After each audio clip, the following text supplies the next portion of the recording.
Halo, assalamualaikum warahmatullahi wabarakatuh. Jumpa lagi ya sama saya si Tenisi Deso. Gimana kabar sobat semua?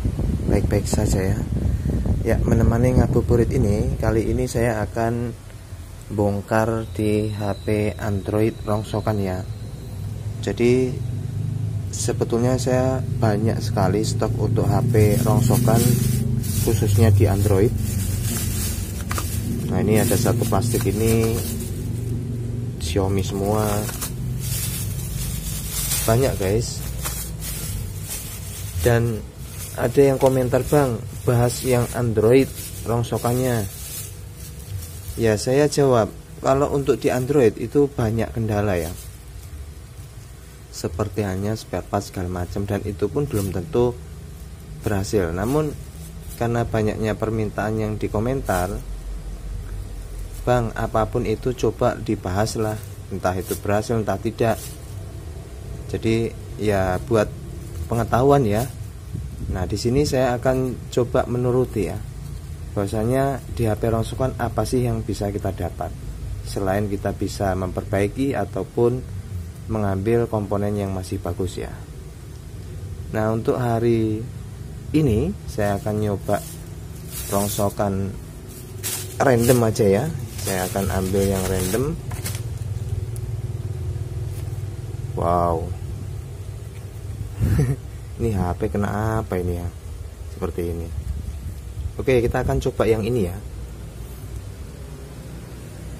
Apakah masih ada harapan ya? Are you ready? Moh. Ya guys, ini nggak tahu ini HP apa ya, tipe Xiaomi, HP Xiaomi, tapi seri apa, tipe apa itu saya tidak tahu persis. Atau jangan-jangan Redmi 3S ya. Wah, ini ceritanya bagaimana kok bisa begini ya. Marah guys. Wah, ini untuk didudukan SIM tray-nya itu udah seperti ini guys. Oke, kita akan coba bongkar ya. Wow, bisa diperhatiin masih ada segelannya. Belum pernah dibongkar. Amazing.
Oke guys, ini mesin sudah saya bersihkan, tapi ya masih ada ya sisa-sisa kotoran. Ini kayak kemungkinan masuk lumpur ya, apa ya, apa ini, super amazing guys.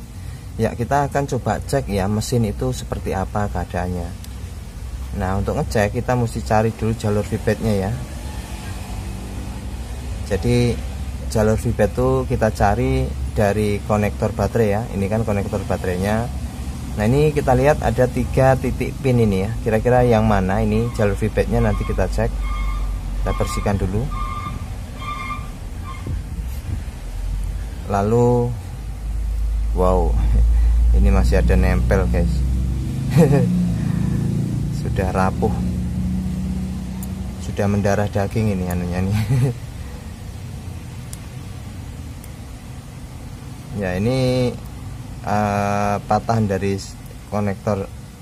Oh, bisa guys, ketinggalan di dalam ya.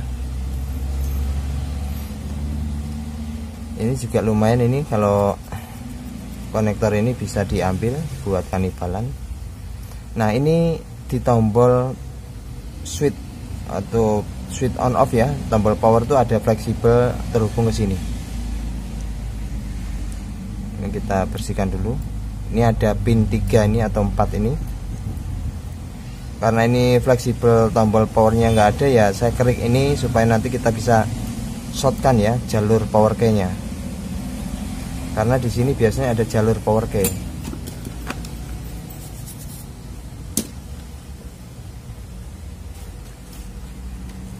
Cara men-shortkan ya antara ini dengan nge-ground, atau yang ini atau yang ini atau yang ini, yang pasti diantaranya ini ya.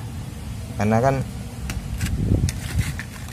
di fleksibel tombol powernya, nah ini sudah sudah putus, udah putus, jadi nggak bisa ngecek. Oke lah, sementara ini kita akan coba sambungkan.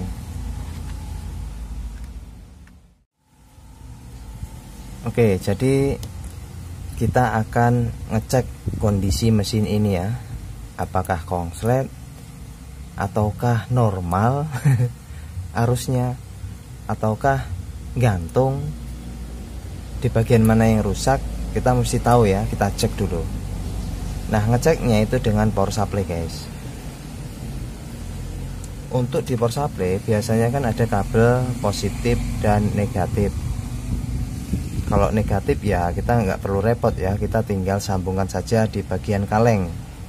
Kita jepit seperti ini, karena di kaleng ini kan negatif ya, jalur negatif tuh kaleng. Kuningan ini negatif atau ground, bisa ya di sini. Lalu jalur yang positif atau kabel merahnya itu kita sambungkan di konektor baterai yang jalur positif. Nah, pertanyaannya ini kan kita nggak tahu ya jalur positif baterai di mana, karena baterainya juga tidak ada. Caranya gampang guys. Jadi ambil dulu multitester analog ya, seperti ini. Lalu kita fokus di konektor baterai ya. Nah, ini konektor baterai, kita akan nyari jalur feedbacknya, jalur positif itu sebelah mana, apakah ini atau ini, di antara dua sisi ya. Kalau nggak ini ya ini, tapi kan kita mesti tahu ya. Nah, cara ngeceknya itu, ini kan ada 2 kutub ya, berarti kalau ini kutub negatif contohnya, berarti sini positif. Kalau di sini positif, berarti di sini negatif. Nah, caranya nyari yang pasti di mana kutub positif atau feedbacknya, kita seperti ini.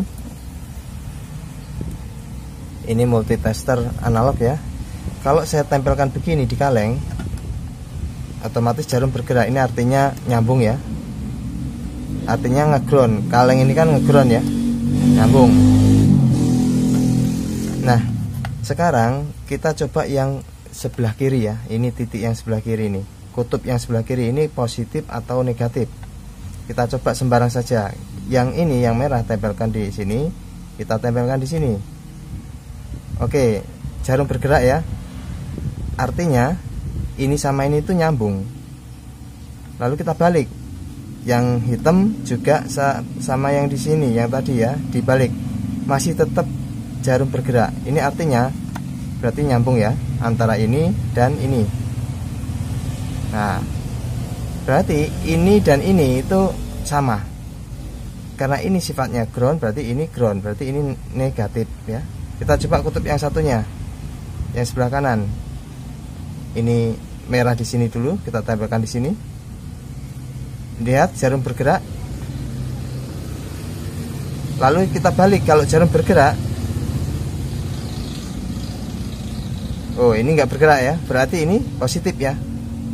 Itulah cara menentukannya. Berarti jalur positif itu sebelah kanan. Sebelah kanan biasanya titik feedbacknya itu ini, di bawahnya ya. Coba kita tes apakah jarum bergerak. Kita sambungkan bawah dengan ini.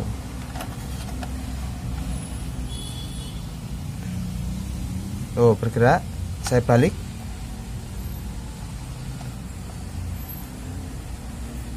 Ya berarti satu jalur ya. Berarti ini bisa juga, ini feedback juga.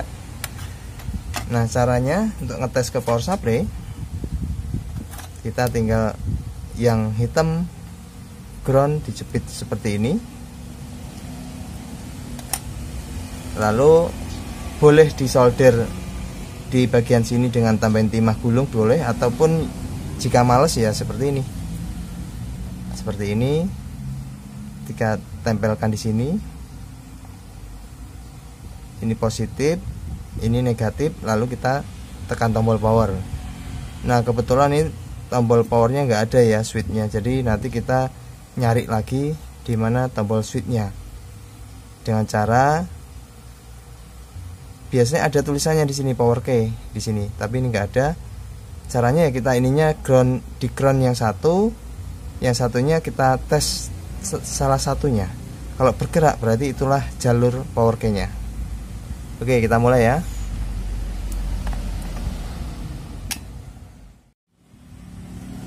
Oke guys, kita mulai bagaimana cara ngetes mesin HP ini ya dengan power supply. Kita lihat konsumsi jarum ampernya. Ya, seperti tadi saya bilang ya, ini jalur negatif tempelkan di kaleng. Lalu yang positif kita tempelkan di bagian positif sini ya. Nah, seperti ini, dan lihat jarum ampernya. Nah, ini terkendala saya tombol powernya nggak ada ya. Tombol powernya nggak ada, jadi saya akan nyari dulu. Saya akan shortkan antara titik yang sini, ada 4 titik pin ini ke ground ya. Salah satunya kalau dia bergerak jarumnya berarti itulah jalur powernya. Dengan pinset seperti ini, lalu tempelkan bagian mana saja. Yang sini bukan, yang sini bukan, yang sini bukan. Lihat yang sebelah pojok kiri bawah. Sebentar, ini agak goyang, agak susah ngeceknya. Yang sini, oh ini goyang terus guys. Bentar guys, jalur positifnya sini ya, sini, atau saya tempelkan di sinilah, nggak masalah. Jadi di sini nggak apa-apa ya, sini sama sini. Yang ini sama bawah sama. Oke, kayaknya tadi ini ya. Kita langsung coba bagaimana jarumnya, jarum ampernya, apakah konslet atau tidak. Oh, lihat jarumnya kayak kipas guys. Wow, ini fix IC power sudah.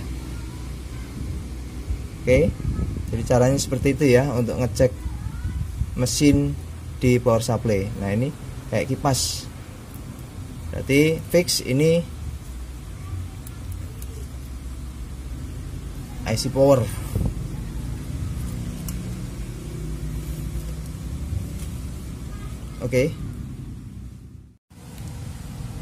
Oke guys, setelah kita cek ternyata konsumsi arusnya tidak stabil ya.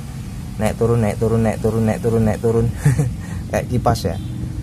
Nah, biasanya kasus yang seperti itu itu kerusakan terjadi di IC power biasanya ya, namun tidak bisa kita pastikan kalau itu fix IC power, karena ya namanya mesin itu ada saja faktor yang menyebabkan seperti itu ya.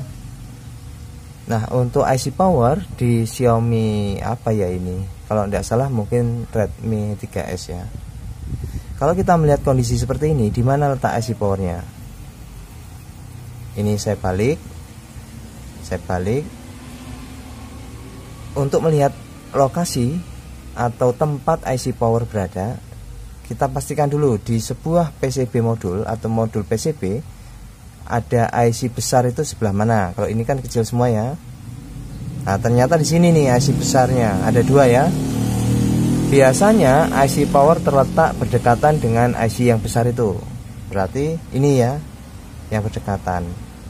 Nah, biasanya seperti itu gampangannya untuk nyari di mana letak IC power. Nah, berarti ini IC powernya.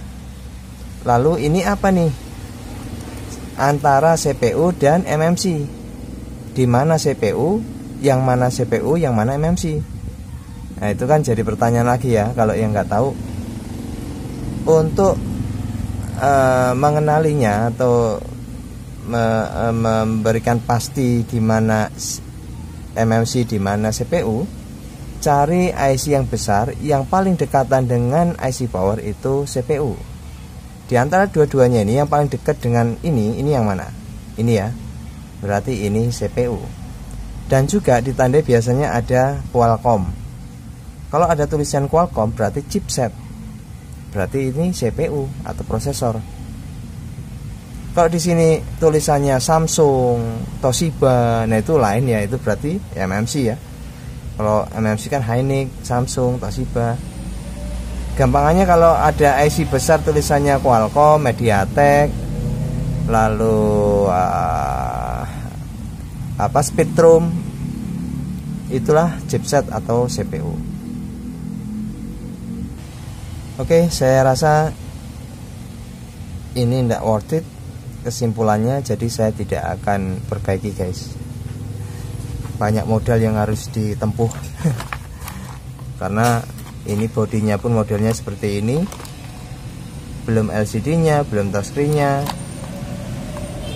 Intinya keuntungannya ya ini saja udah cukup ya, mesin original, IC-nya masih bisa buat kanibalan. Mudah-mudahan bisa mengisi ngabuburit kali ini, dan terima kasih ya atas supportnya selama ini. Tetap semangat, bye bye. Ayo siapkan nyari takjil silakan. Assalamualaikum warahmatullahi wabarakatuh.